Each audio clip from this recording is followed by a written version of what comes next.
할렐루야. 주님의 은혜가 여러분의 삶 가운데 가득하시기를 주의 이름으로 축원합니다. 이제 오늘 본문 말씀 골로새서 3장 12절부터 25절까지의 말씀은 어제에 이어지는 말씀이면서 새로운 개념으로, 근데 이미 우리는 에베소서라든지 다른 신약 성경에 다른 성경들을 통해서 주님 안에 있고 주님이 우리의 머리가 되시고 또 주님의 인도를 받고 있는 그리스도인들의 삶에 대해서 여러 가지 이제 표현력을 빌려가지고 설명을 합니다. 이해할 수 있도록. 그래서 이제 머릿돌, 머리, 또 몸, 이런 개념들, 지체라는 개념들로 설명을 하지요. 그래서 그것이 결국 우리가 주님 안에 있다는 것을 그렇게 설명을 해냈습니다. 그래서 머리가 되신 예수 그리스도의 머릿돌 되게 해야 된다라는 것, 으뜸 삼아야 된다라는 것, 우선적으로 여겨야 된다라는 것, 그러면서 이제 그 예수 그리스도 안에 있는 것이 주님이 머리 되시는 것과 동일한 개념이다 설명이 됐고요. 이제 그 주님 안에 있는 삶을 거듭난 삶이다, 새로운 삶이다라고 다시 한번 또 어제 이야기를 드렸어요. 그렇기 때문에 이제 거듭난 자의 삶은 위로부터 난 것이기 때문에 위의 걸 찾고 위의 것을 생각하고, 위의 것이라 하면 위에 계신 예수 그리스도라는 걸 또 이야기를 했어요. 그래서 새 사람을 입어라. 땅의 것을 생각하지 말고, 땅의 것 입지 말고 하늘의 것을 입고 새 사람을 입어라. 자, 그래서 그 설명 가운데 또 주님 안에 있고 주님이 머리 되심에 대해서 옷을 입는 개념으로 또 설명을 합니다. 옷을 입는다라는 그런 컨셉으로서 우리가 주님 안에 있는 것에 대해서, 거듭나는 것에 대해서, 주님을 머리 삼는 것에 대해서 이야기를 합니다. 그래서 옷 입는 것으로서 다시 한번 또 이 개념들을 정리를 합니다. 그래서 위의 것 찾고 생각하고 새 사람 입고 거듭나고 또 새로운 삶을 살아가는 것, 이 모든 것들을 다시 한번 이제 3장에서 최종적으로 정리를 하는데, 이 모든 것을 이제 옷 입는 것이다 라고 설명을 해주고 있습니다. 따라서 이 성도는요, 예수 그리스도를 옷 입어 사는 삶을 산다라는 겁니다. 그래서 이건 아예 의식을 하라는 거지 않습니까? 우리 매일매일 옷을 입지 않습니까? 저도 새벽에 일어나서 씻고 옷을 입고 나옵니다. 우리 모두가 다 옷을 입고 나오는 거죠. 그게 삶이에요. 옷을 입는 삶입니다. 여러분, 그건 패션이라고 이야기하지 않고 그건 당연히 입어야 되는 거지 않습니까? 삶이에요. 근데 그것이 이제 유행이라든지 모양새라든지 이런 걸 갖추다 보니 소위 말하면 이제 그게 패션이라는 개념으로 유행이다, 색감이다, 디자인이다 이런 걸 따지게 되는데, 여러분, 주님은 패션을 따라 그 옷을 이야기하시는 게 아니라는 거죠. 하나님은 이제 그 중심을 본다라는 거에 있어서 우리가 오해해서는 안 되는 것을 이야기하고 있습니다. 그래서 예수 그리스도가 머리 되시는 것과 우리가 주님 안에 있는 것에 대한 개념으로 또 다른 컨셉으로서 이야기합니다. 그것을 옷 입는다라고 이야기를 합니다. 그래서 우리는 주님 안에서 거듭난 자의 삶을 살아간다라는 걸 주님으로 옷 입는다라고 이야기를 합니다. 이게 새 사람이에요. 옷을 빨아서 새로운 옷을 이전 옷을 벗어버리고 새로운 옷을 입는 것처럼 그렇게 주님을 입는 겁니다. 그런데 오늘 본문에 보면은요, 12절과 13절에 입는다라고 이야기할 때 예수 그리스도를 입는다라고 이야기하지 않고 2차적으로 좀 더 나간 의미로 설명을 하고 있어요. 뭐냐면 우리가 긍휼과 자비와 겸손과 온유와 오래 참음을 옷 입고, 13절도 어떻게 말하면 그것 뒤에 13절에 소개되고 있는 것도 그것도 옷 입으라고 이어서 설명한 거나 마찬가지죠. 누가 누구에게 불만이 있거든 서로 용납하여 피차 용서하되, 그래서 용서는 하는 거지만 그것으로 또 옷 입는 것과 연결해서 12절 13절이 다 이야기를 하는 것, 모두 다 항목별로 보면 다 아름다운 항목들이지 않습니까?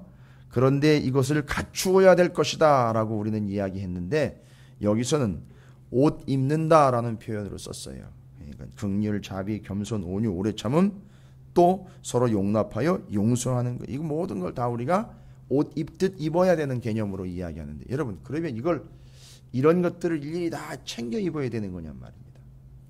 그렇죠. 입을 수 있죠. 그런데 여러분 옷 입는 걸로 비유를 삼자면 요렇게 긍휼, 자비, 겸손, 온유, 오래 참음, 용납, 용서를 입는 거는 마치 이런 거예요.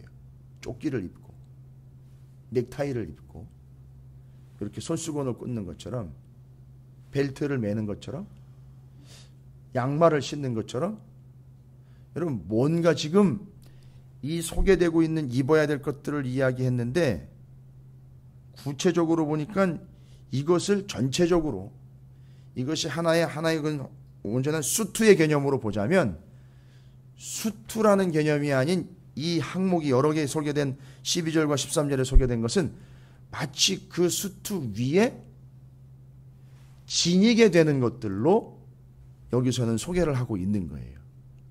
그러니까 본질적으로 먼저 입어야 될 전체적인 한 세트의 한 벌의 옷이 있다면 그 벌의 옷 위에 지니거나 부착하는 것들을 여기서는 옷 입는다라고 표현을 했지만 좀 더 정확하게 표현을 하자면 이 긍휼, 자비, 겸손, 온유, 오래 참음과 용납과 용서는 지니게 되는 것들입니다. 조금 더 쉽게 이야기하면 옷에 부착이 되어 있는 것들이에요. 근데 어쨌든 이것들도 제대로 된 옷을 입게 되면 입은 게 돼버리겠죠. 그러면 이 개념들은 지녔다, 부착이 되었다라는 거니까 원래 옷이 있단 말이죠. 그 옷에 그걸 입으면 같이 딸려서 부착이 되어 있고 그걸 같이 지니게 되는 개념들로 이야기를 하는 것이지 원래 입어야 될 옷 말고 요것을 입어야 된다라는 개념이 아닌 거예요. 그러니까 원래 입어야 되는 한 벌 옷과 같이 기본 원래 먼저 입어야 되는 것이 있는데 그 위에 지니거나 부착된 것이 요런 것들입니다라고 오늘은 본문에서 소개가 된 겁니다. 그래서 이제 여기 옷 입다라는 12절의 뒷부분에 나와 있는 헬라어가 엔듀오라는 겁니다. 엔듀오. 그거의 뜻이 뭐냐면 본질적으로 지닌다라는 개념으로 소개가 되고 있어요. 지닌다. 이렇게 걸쳐 입는다의 개념이 아니라 지니게 된다. 그러면 이제 여러분이 이해하실 거예요. 요 항목들은 걸쳐 입는 것들이 아니라 지니게 되는 것들이에요. 무언가를 걸쳐 입게 되면 지니게 되고 있고 그 걸쳐 입은 옷에 부착되어 있는 것들이에요. 그러면 그 걸쳐 입는 옷은 뻔하지요. 걸쳐 입어야 되는 본래적인 옷은 바로 예수 그리스도를 이야기하는 것이고 예수 그리스도를 온전히 걸쳐 입게 되면 여기 긍휼, 자비, 겸손, 온유, 오래 참음, 용납과 용서들은 어떻게 된다고요? 지니게 되는 게 된다는 거예요.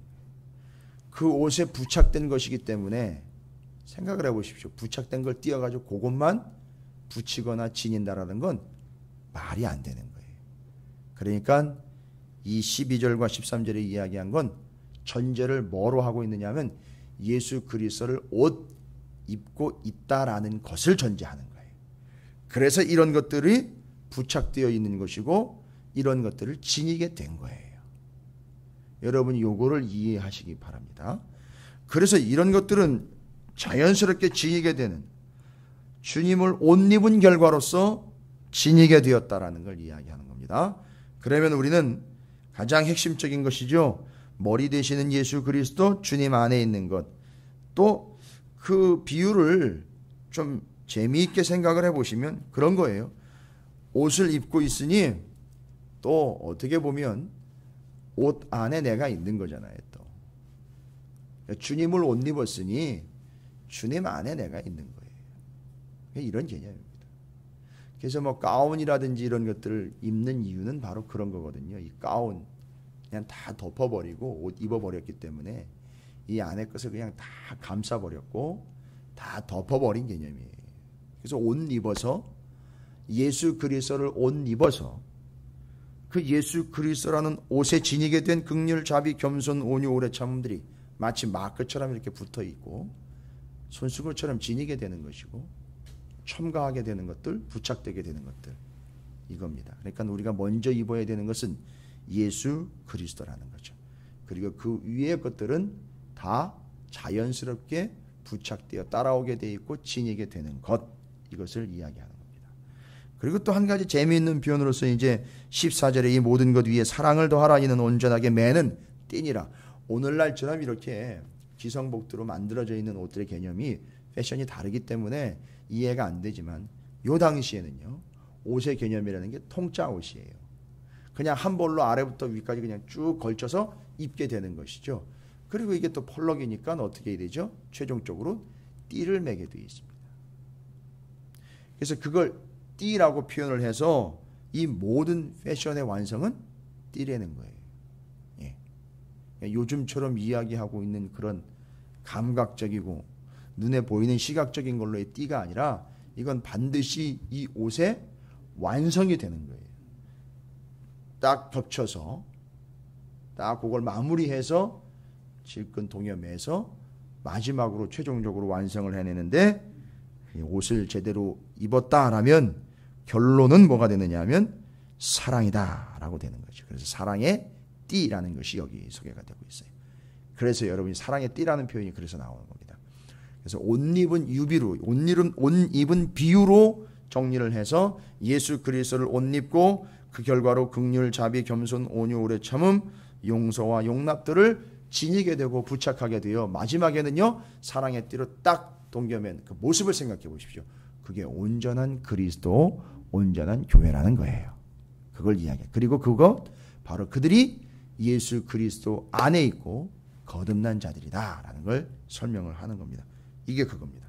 자, 그런데 오늘은 그걸 설명을 하기 위해서 먼저 지니게 되고 부착하게 되어 있는 긍휼, 자비, 겸손, 온유, 오래 참음을 이야기하지 않습니까? 그것도 역시 옷 입는 거나 마찬가지라 해서 옷 입다라는 표현을 썼는데, 그럼 우리는 예수 그리스도를요 단순히 이것들처럼 이렇게 지니게 되는 걸로 설명을 하지 않고 성경에서는 예수 그리스도를 옷 입을 때에는 덧입는다라는 표현으로 썼어요. 예수 그리스도를 덧입는다, 덧댄다, 덧입는다. 뭘 겉에 있는 것들로 그냥 겹겹이 쌓아간다라는 개념이 아니라 이 속의 것을 다 가려주고 커버하게끔 예수 그리스도를 옷 입는다 할 때는 덧입는다라는 표현을 썼죠. 그래서 고린도후서에 보면 아주 잘 나와 있어요. 이게 고린도후서 5장에 아주 이 표현들과 연결이 돼서 기가 막힌 표현들로 잘 비유를 들어가지고 설명을 해놨어요. 고린도후서 5장 2절에 보면은 참으로 우리가 여기 있어 탄식하며 하늘로부터 오는 우리의 처소로 덧입기를 간절히 사모하노라. 하늘에 있는 주님의 영생, 주 예수 그리스도 그 장막, 소위 말하면 영생, 영원한 생명이라는 그 장막을 우리는 덧입는 걸로 설명을 하고 있죠. 그래서 예수 그리스도를 우리는 덧입는 겁니다. 이럴 때 아까 갖추게 되고 지니게 되고 부착된 것들을 12절에서 이렇게 여러 항목들로 긍휼, 자비, 겸손, 온유, 오래 참음들로 설명을 했지만 예수 그리스도를 덧입는다 할 때에는 그때는 엔디오라는 표현을 썼고 여기 예수 그리스도를 덧입는다라고 할 때는 에펜듀오라는 단어를 써요. 에펜듀오, 덧입는다라는 것. 예수 그리스도를 덧입는다 할 때 그 에펜듀오라는 말은 다른 게 아니라 말 그대로 덧입다라는 표현 그대로입니다. 껴입다. 그 위에 덧 입어버린다. 겹겹이 더 입어버린다. 이런 얘기예요. 요거를 이해할 때 이제 예전에 제가 한번 설명을 드렸는데 에덴 동산에 자신의 존재의 실체가 죄인으로서 드러나면서 그 창피함을 가리기 위하여 나뭇잎으로 가려버린 그 존재의 비참함과 아주 궁색함이죠. 그게 돌돌돌돌 말려 올라가면서 가린다고 가리지만 가려지지 않는 존재의 비참함. 이것을 위하여 하나님은 어떻게 하셨느냐? 에이, 뭘 그딴 걸 입었으면서 뚝 끊어내버리시고 더 비참하게 드러내고 난 다음에 이거 입어라고 던져주시는 것이 아니라 그 존재의 비참함 위에다가 하나님은 짐승을 잡아서 피를 내가지고 생명의 값으로 베껴버린 그 가죽, 그 옷을 그 영혼에게 덧입혀버린 거예요. 그래서 그 존재를 하나님이 용납해 주신 것이고 그 존재를 살려주신 거죠. 자, 바로 그거를 이해하시면 됩니다. 누군가를 무엇인가를 죽여서 피를 낸 결과로 나오게 된 그 옷을 그에게 입혀준 거예요. 그게 에덴 동산에서부터 창세기부터 시작된 희생의 제사로 인하여 우리가 옷 입게 된 예수 그리스도를 예표하는 것이죠. 그래서 그걸 입는 거예요. 근데 그 실체의 그 더러움과 추악함과 그 존재의 그 연약함, 창피함 그 위에다가 예수 그리스도를 덧입어 버린 거예요. 그걸 덧대 주신 겁니다. 가려버리신 거예요. 그게 우리가 옷 입는 예수 그리스도의 본질이라는 거죠. 그래서 그걸 에펜디오라는 단어를 써요. 그냥 부착하다, 진이다라는 의미의 엔디오라는 이런 오래 참음, 온유 이런 것들을 이야기할 때 쓰는 단어랑 다르게 썼다라는 거죠. 자, 우리 인생이 그런 인생입니다. 여러분, 우리는요, 이제 결론적으로 이야기하면 사도 바울이 얼마나 치밀하고 얼마나 정확하고 얼마나 명확하고 얼마나 은혜스러운지 쭉 지금까지 진행이 다 되어 왔어요. 예수 그리스도 안에 있는 게 주님이 머리 되시는 것이다. 주님을 머리 되게 하는 것이 우리가 예수 그리스도 안에 있는 것이다. 그것이 사는 것인데 그냥 사는 게 아니다. 그게 거듭난 것이다. 그게 새로운 삶이다. 그리고 이제 이것을 우리에게 뭐라고 이야기하느냐 하면 주님 안에서 거듭난 자의 삶은 어떤 삶이냐? 예수 그리스도를 덧입는 삶이라는 거예요. 덧입는다는 것은 그냥 걸치는 게 아니에요.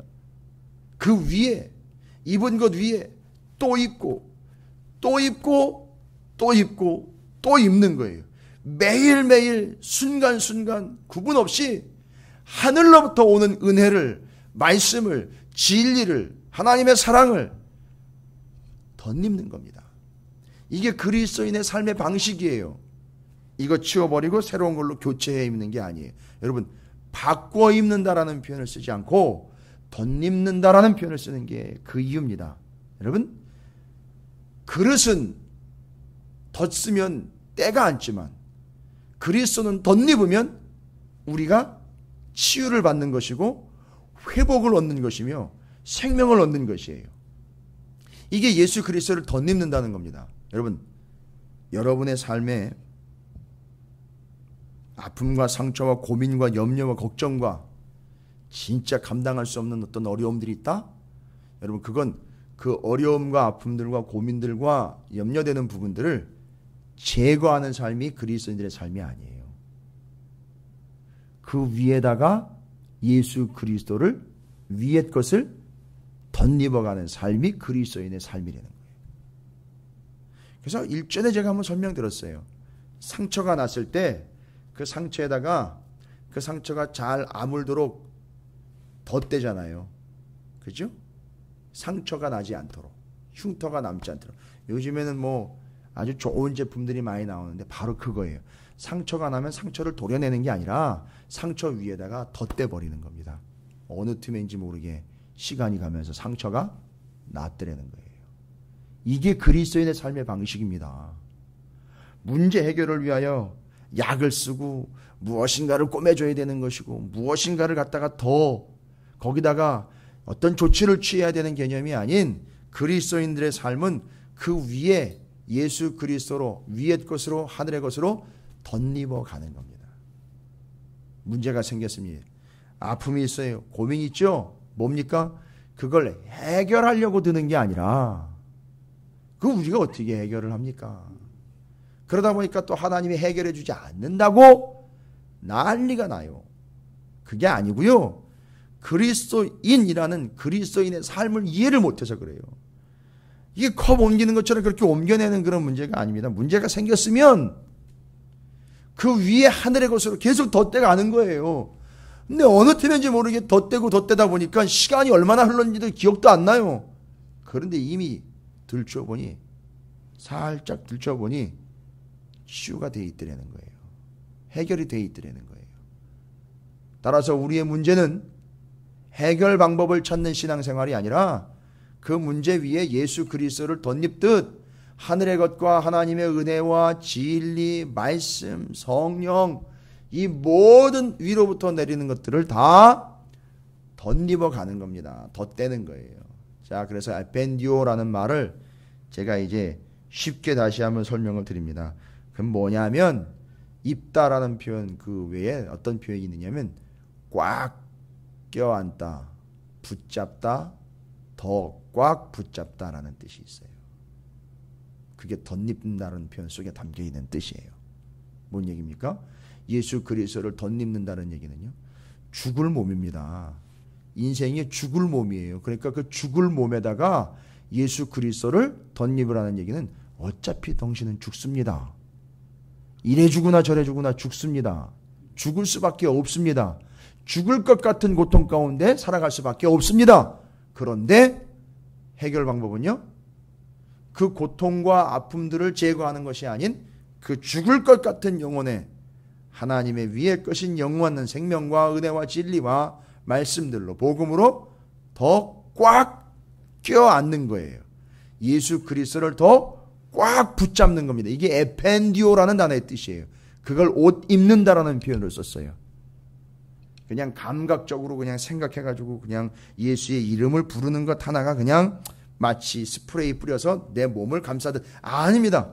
그런 향수 뿌리듯 가는 개념이 아니에요. 덧 입는 거예요. 그 위에다가 덧대 입고 가는 거예요. 제 이 안에 이 셔츠 위에다가 이 윗저고리를 덧 입는 것처럼 그렇게 입는 거예요. 실제로. 그게 그리스도인들의 에펜디오의 삶이에요. 그거는 어떻게 하면 덧 입는 겁니까? 누가 입혀주는 게 아니죠. 예수 그리스도를 더 꽉 붙잡는 거예요. 더 붙잡고 더 의지하고 더 밀착되고 더 꽉 껴안는 겁니다. 그게 바로 덧입는 거예요. 그러니까 정확하게 사도 바울이 이제 그리스도를 머리 삼고 그 안에 거하는 자의 삶은 예수 그리스도를 더 꽉 껴안고 더 붙잡고 악착같이 붙잡고 의지함으로 그것이 곧 주님으로부터 떨어져 나가지 않는 개념이 아니라 그게 예수 그리스도를 덧입는 삶이다라고 설명했습니다. 여러분 이제 모든 문제의 해결책은 이거예요. 모든 문제의 답은 이겁니다. 어떻게 해결해 나가느냐의 길을 모색하는 게 아닙니다. 그냥 예수 그리스도를 더 꽉 껴안음으로 덧입어 가는 겁니다. 그리고 이제 뒤에 죽게 하듯 하라 라는 말로 18절부터 25절까지 설명되어 있는 것은 여러분 이거는 여기에만 나오는 표현이 아니에요. 에베소서에서도 이게 분명히 또 나옵니다. 뭐 가족, 부부관계, 부모와 자식관계, 종과 상전의 아니 똑같아요. 틀이 똑같아요. 이유가 뭘까요? 이 실질적인 대입하는 이 부분이 나온 이유는 몸과 머리와의 관계를 설명하려고 했던 거기 때문에 그 몸과 머리와의 관계의 생활의 대표적인 게 바로 부부지간의 관계, 부모와 자식 간의 관계, 종과 상전의 관계잖아요. 여러분 머리가 2개 이상 되면 안 된다 그랬잖아요. 그런데 실제로요 가정에 머리가 2 되는 경우들이 있었고요. 부모와 자식지간에도 그렇고요. 종과 상전의 관계에서도 머리가 2씩 달리는 이상한 기이 현상들이 그 당시 세계에는 많이 있었어요. 뭔 얘기입니까? 남편 두고 딴 남자. 이해가 되십니까? 자기 부모가 아닌 다른 부모, 뭐 자기 주인이 아닌 다른 주인, 막 뒤죽박죽이 돼가지고 혼란스러운 거예요. 왜요? 사회가 타락했기 때문에 이런 일들이 발생되는 거죠. 그러니까 그 모든 것들은 다 제외하고 온전히 머리이신 주님과 몸된 교회의 관계처럼 아내와 남편 간의 관계는 머리와 몸된 주님과 교회의 관계처럼 온전한 관계가 돼야 된다는 걸 이야기하는 거예요. 그래서 내 머리인 것 같은 내 남편을 온전히 섬기면서 뭘 경험하는 거죠?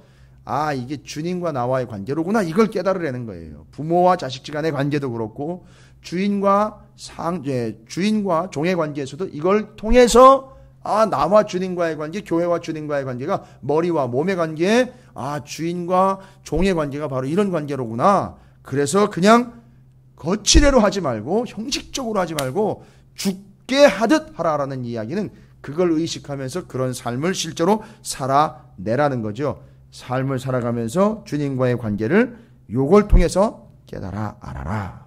주님을 그렇게 섬겨라. 주님을 의식해라 라는 겁니다. 그래서 앞부분에는 주 예수 그리스도를 덧입어라 라는 게 된다면 뒤에는요 3가지 관계, 부부, 부모, 자식, 종과 상전의 관계를 통해서 주님을 의식해라 이렇게 이야기하는 거죠.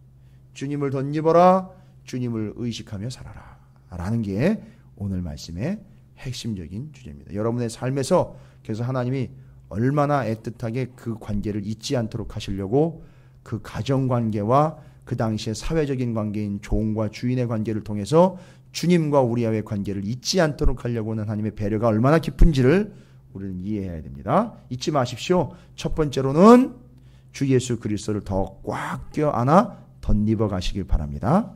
언제나 여러분의 삶에서 주님과의 관계를 잊지 마시기 바라겠습니다. 이것이 오늘 말씀의 중요한 두 가지 핵심이었습니다.